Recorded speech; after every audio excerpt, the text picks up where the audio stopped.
la hora que estás escribiendo este código, tú vas a revisar esas 4 veces. Depende de dónde trabajas. Hay lugares donde no se admite for, if. Por ejemplo, en programación de alto rendimiento,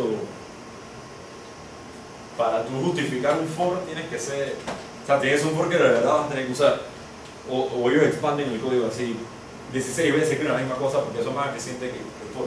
El for, o sea, si entienden por debajo el for, es un montón de instrucciones en el assembler que no necesitas. En realidad, yo entiendo que 3 y 4 veces pueden ser más eficientes, pero cuando tienes uno o Sí, cuando tienes millones de eso, obviamente se usa un for y es mucho más eficiente para la computadora. Pero bueno, menos G con 3 niveles de depuración quita ese tipo de optimizaciones y te deja el binario exactamente igual como lo tenías en tu código. Un ejemplo por ahí vamos a ver el programa cuando nosotros estemos depurando, uno le pregunta, bueno, ¿cuánto vale tal variable? Y GDB te contesta value optimized out. Eso significa, y eso es otra optimización normal que hacen los compiladores, hay veces que ellos saben que esta variable yo la declaré aquí, la uso en la línea que sigue y ya no lo uso más. El compilador lo que hace es que no almacena ningún espacio en la memoria para esa variable, lo pone en registro en la CPU y cuando lo vuelvo a usar lo pone ahí de una vez. Y nunca hubo una alocación de memoria, lo que se conoce como alocación de memoria. Abro un espacio en la RAM, meto este valor y luego lo consulto para ponerlo acá. Value Optimized Out es súper incómodo cuando yo estoy tratando de depurar porque ese es justo el valor que necesitaba para saber por qué está ocurriendo este problema. Así que uno le dice que uno le sube el nivel de depuración para evitar todo ese tipo de... Ahora, ¿qué implica todo ese tipo de símbolo de depuración? Bueno, cuando yo le empiezo a meter toda esa información al binario, el binario empieza a inflarse. Se empieza a inflar porque, bueno, ahí hay información de esto viene de tal línea, esto viene de tal valor, esta es tal variable, y eso hace que el ejecutable sea inmenso. Un ejecutable con símbolo de depuración de un programa regularmente completo puede empezar, digamos, 12 megas, y sin símbolo de depuración pesa 3 o 4. Entonces, a nadie le gusta poner símbolo de depuración en versiones de producción. Es decir, si yo soy desarrollador de una empresa, nosotros tenemos un servidor de prueba y tenemos un servidor de producción. En el servidor de prueba, nuestro binario está en todo símbolo de depuración y nosotros estamos viendo todo lo que está pasando, etc. Cuando eso pasa a producción, no. Cuando eso pasa a producción ya debe funcionar bien, porque en ese momento ya no voy a estar viendo dónde fue el error y dónde murió el programa, etc. Porque los símbolos de depuración se quitan y además hacen más lenta la ejecución del programa. ¿Por qué? Por lo que le mencionaba hace un rato. Si yo le digo al compilador, bueno, quita todas las optimizaciones, quita todas las cosas que yo quiero ver mi código como estaba, entonces el depurador no tiene una oportunidad de hacerme la segunda, ¿no? De quitarme las variables que no necesitan declarar, etc. Así que en general hacen más lenta la ejecución. Para tener una idea sencilla, el código que te hace que con 3 niveles de depuración ejecutaba a 3 minutos por procesamiento de canción. Si le quitas la depuración y lo pones en 3 niveles de optimización, que es lo contrario a 3 niveles de depuración, corre en 10 segundos. Entonces es una ventaja enorme quitarle los símbolos de depuración a un programa cuando no lo necesito. Y es una verdadera pesadilla no tenerlos cuando lo necesito. Así que siempre hay que tener eso en cuenta. No es cuestión de que voy a compilar por compilar. ¿Yo voy a compilar para qué? Voy a compilar para ejecutarlo en producción, para ejecutarlo yo en depuración, o en verdad no importa. Esta foto aquí, ¿alguien sabe? De hecho, ¿alguna vez viste esta foto? Esa foto es la razón por la cual esto se lo conoce como software bug.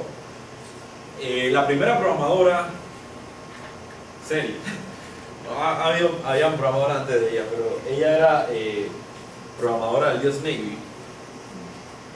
Ella tuvo problemas con la ejecución de algún programa que tenían en el Navy. Y resulta ser que estamos hablando de estas máquinas gigantes en las que le metían los programas por tarjeta. Se le había metido un insecto en la tarjeta. Y en ese pedazo el programa no ejecutaba a alguien y todo fue por culpa de un bug. Entonces por eso fue que le pusieron software bug a los errores en la computadora. Entonces ella documentó eso con el programa y bueno, donde encontró el insecto. Y esa es la foto de esa documentación. Y ella se llama Grace Hopper. Y es una prueba de que las mujeres son probablemente programas más que los hombres. No sé por qué aquí no hay más mujeres.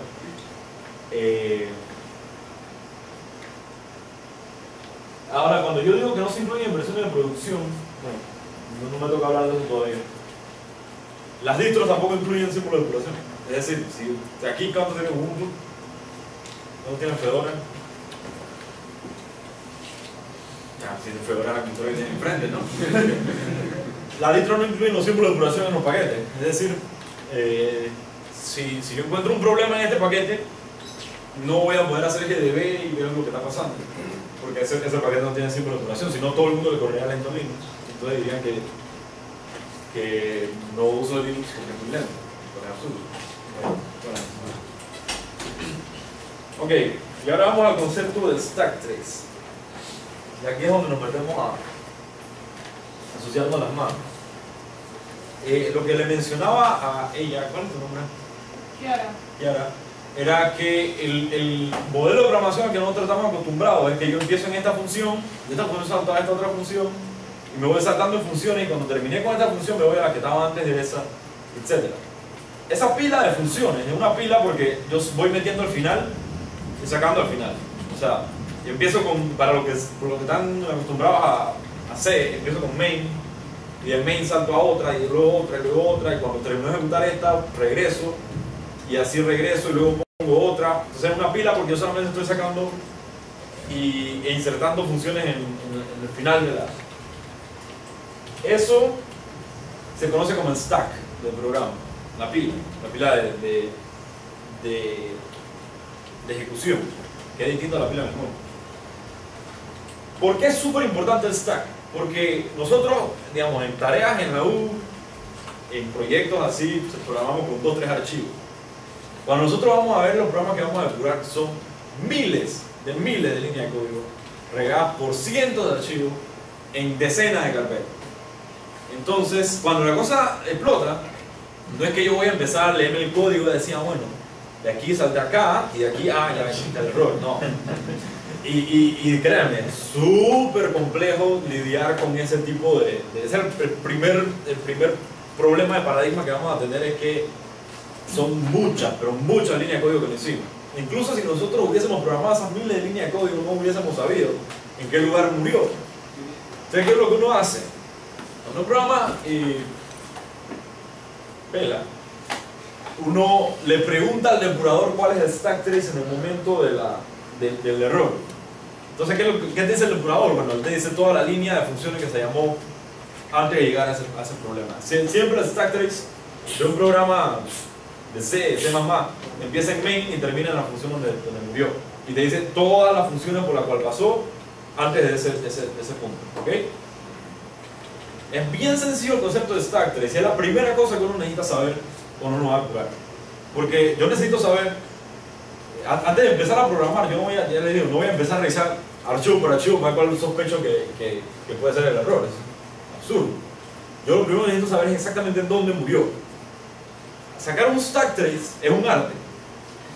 Es posiblemente una cosa más artística que uno hace en depuración. Hay proyectos, por ejemplo Eclipse, donde tienen en el wiki de ellos toda la estrategia de obtener un stack trace de un problema en Eclipse. Porque Eclipse tiene la ventaja y desventaja de que a pesar de los errores sigue ejecutándose. Siempre te sale una ventana que te dice error, no puedo conectarme a tal servidor, pero Eclipse sigue ejecutándose. Entonces tú no vas a ver nada de los fuegos artificiales y ¿cómo se llama? Los escombros, etcétera. No, él sigue ahí. Entonces en Eclipse te enseñan, en el wiki de Eclipse te enseñan cómo sacar stack traces de errores cuando el programa sigue ejecutándose, etcétera. Entonces sacar stack traces es la cosa más importante que vamos a hacer en todo el proceso de depuración. Lamentablemente la foto no da para verlo,